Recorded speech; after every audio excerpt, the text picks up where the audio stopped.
দাওয়াত যদি জমিন থেকে বন্ধ হয় তাহলে এই পৃথিবীটা চলবে না, অচল হয়ে যাবে, আল্লাহ ধ্বংস করে দিবেন। এই জন্য দাওয়াত অনেক জরুরি, দিন অনেক জরুরি, দিন অনেক দামি। যারা দিনের পথে থাকে তারাও দামি।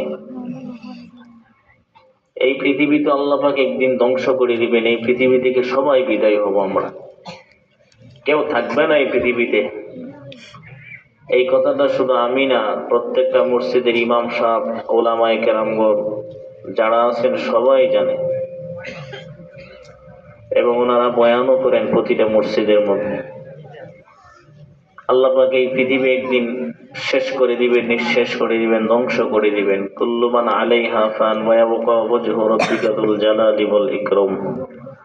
পৃথিবীর সব ধ্বংস হবে, বাকি থাকবেন আল্লাহ। এমনকি যিনি আমাদের রূহটা নিচ্ছেন ওনারও মরণ হবে। তো এই জন্য ভাই, এই পৃথিবীতে আমরা কেউ থাকবো না, যাওয়ার আগে নিজের কিছু সামানা উপার্জন করে যাওয়ার প্রয়োজন আছে। আমরা শ্রেষ্ঠ নবীর উম্মত, আমগর নবী পৃথিবীর সব নবী থেকে দামি নবী, ঠিক না? আমগর নবী সব নবী থেকে দামি, নবীদের নবী। আল্লাহর পরে যে নবীর স্থান, সব সৃষ্টিগুলোর ঊর্ধ্বে যার সম্মান, তিনি হলেন মুহাম্মদ সাল্লাল্লাহু আলাইহি ওয়াসাল্লাম।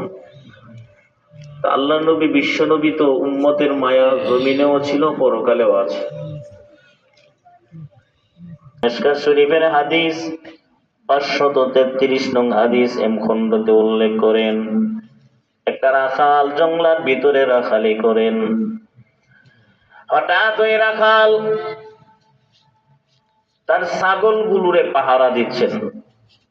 এমন মুহূর্তে তাকায় দেখে জঙ্গলার ভিতর থেকে একটা বাঘ তার ছাগলের পালের ভিতরে ঢুকে গেল। পালের ভিতরে ঢুকার পর ওই রাখাল মনে মনে চিন্তা করে, যদি আমার একটা ছাগল নেওয়া যায়। মালিক আইসা বলবে, আমার ছাগল কই? তুমি কি ছাগল বিক্রি করে ফেলাইলা নাকি? একটা ছাগল যদি কম হয় আমাকে চোর বলে সাব্যস্ত করবে, আর আমি যদি বলি ছাগলটা বাঘ নিয়ে গেল, কোনোদিন শুনবে না। এই চিন্তা করিয়া বাঘ যখন নাকি পালের ভিতরে ঢুকে গেল, বাঘ একটা ছাগল নিয়ে যায়।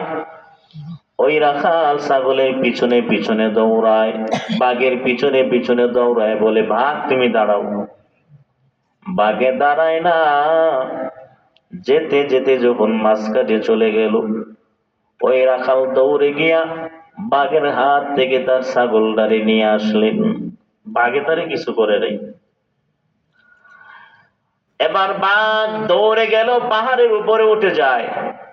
পাহাড়ের চূড়ায় পৌঁছার পর ওই বাঘে আবার মালিকের দরবারে কান্না করে, মালিক জবানটারে খুলে দাও, আমি যেন রাখালের সঙ্গে কথা বলতে পারি। সুবহানাল্লাহ। বাঘের জবান আমার আল্লাহ খুলে দেয়। ওই বাঘে পাহাড়ে চূড়ায় গিয়া ডাক দিয়া কয়, রে রাখাল, আল্লাহ আমার রিজিকের ব্যবস্থা করে দিছেন, তুমি আমার জবান থেকে রিজিকটা কেড়ে নিলা, কারণ এই বকরিটা তো আমার শিকার। তুমি কেন আমার কাছ থেকে কেড়ে নিলা? আল্লাহ কিন্তু সহ্য করবে না, বিচার করবে, বিচার দেয়।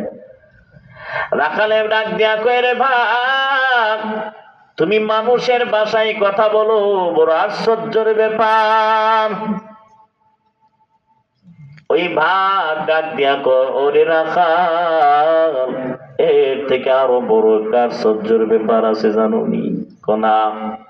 মদিনায় গিয়া দেখ, মক্কা থেকে আসছে একজন নবী মুহাম্মদ নাম, দিনের দিকে ডাক দেয়, তোমরা তারে মানো না।